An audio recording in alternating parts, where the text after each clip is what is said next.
तो बढ़िया stocks mark करने के लिए उससे पहले यतिन के साथ चर्चा कर ली जाए। दरअसल कल एमएससीआई अपने मई इंडेक्स का रिव्यू अनाउंस करेगा। तो दो तीन सवाल हैं। एक तो ये पैसा आएगा जाएगा तो नहीं ना, नेट नेट कौन से स्टॉक्स खास तौर पे। और मुझे याद पड़ता है लास्ट टाइम जब एचडीएफसी बैंक में शेयर होल्डिंग वाला आया था, आपने बताया था चैनल पे बढ़िया तरीके से कि 5 बिप्स से मिस हो गया मामला, सब कुछ उनके हाथ में दारोमदार। अब करना क्या है, क्या अपडेट्स हैं, क्या एक्सपेक्ट करूं कल? तो देखो, सबसे पहले तो जो एमएससीआई का रीबैलेंसिंग होने वाला है, आज देर रात को वो लिस्ट आ जाएगी। तो कल सुबह pre market, before the market open, आपके पास वो पूरी की पूरी लिस्ट रहेगी एमएससीआई इंक्लूजन वाली।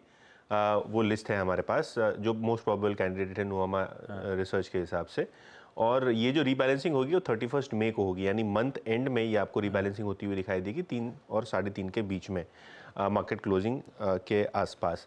तो देखते हैं इंक्लूजन कैंडिडेट्स कौन से हैं। सबसे पहले अगर हम मेन स्टॉक्स जहां फोकस रहेगा उसकी बात करें तो आपकी स्क्रीन्स पे आता हुआ दिखाई पड़ रहा है वो पूरा का पूरा लिस्ट। इंडस टावर, पॉलिसी बाजार, फिनिक्स मिल्स और सुंदरम फाइनेंस, ये वो 4 स्टॉक्स हैं जहां $200 मिलियन यानी 1500-1600 करोड़ रुपए से थोड़ी ज़्यादा की बाइंग आपको देखने को मिल सकती है। तो मई रिव्यू के ये टॉप कंटेंडर्स हैं। इसके अलावा सोलर इंडस्ट्रीज़, एनएचपीसी, बॉश और जिंदल स्टेनलेस जैसे काउंटर्स हैं जहां लगभग 15 से $20 मिलियन के आसपास की बाइंग आपको दिखाई पड़ेगी। तो यहाँ भी 1000 करोड़ रुपए से ज़्यादा की बाइंग देखने को मिल सकती है। 3 स्टॉक्स जहाँ एक्सक्लूजन होगा और ये खास स्टॉक्स रखिए अपने रडार पे। सबसे पहले इंद्रप्रस्थ गैस, बर्जर पेंट्स और 197 यानी पेटीएम। तो ये 3 स्टॉक्स हैं जहां आप एक्सक्लूजन देखेंगे। पेटीएम की स्पेसिफिकली बात करें तो यहाँ $67 मिलियन की बिकवाली, यानी लगभग 500 करोड़ की बिकवाली, और दूसरे स्टॉक्स में लगभग 800 करोड़ की बिकवाली आप ओवरऑल बेसिस पे देखते रहेंगे। जहाँ तक कि आशीष का आखिरी सवाल का जवाब है एचडीएफसी बैंक वाला। तो देखिए, एक राउंडिंग ऑफ 5 बेसिस पॉइंट्स का शेयर होल्डिंग पैटर्न में आपने फ्री फ्लोट से ज़्यादा एफआई शेयर होल्डिंग देखा है। ये क्लियरली ये जो रीजिक है ना, ये जो मे रिव्यू है, इसके बाहर की चीज़ है ये।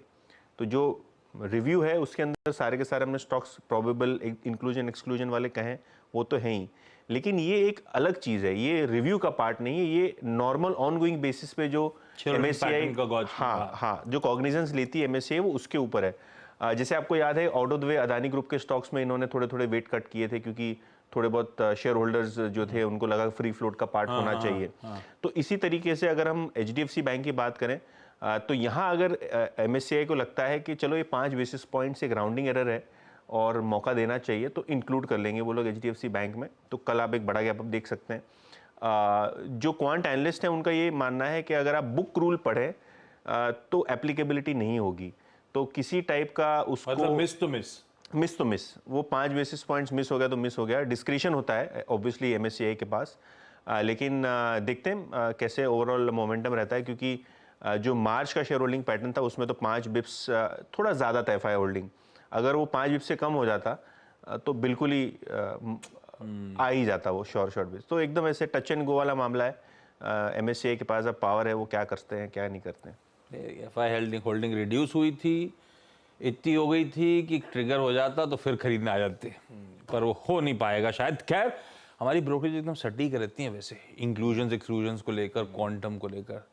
तो ये जो यतिन ने कहा है, ध्यान रखिएगा, इन सारे स्टॉक्स को रडार पे रखिएगा। शायद लाइकली इंक्लूजन्स यही होने वाले हैं जब हम कल सुबह लौट के आएंगे। डिटेल्स यही शायद मोटा मोटी सामने होंगी। वीरू, कुछ स्टॉक्स मार्क करे जाएं, उसके बाद आज की मार्केट बिग वॉइस की तरफ बढ़ेंगे।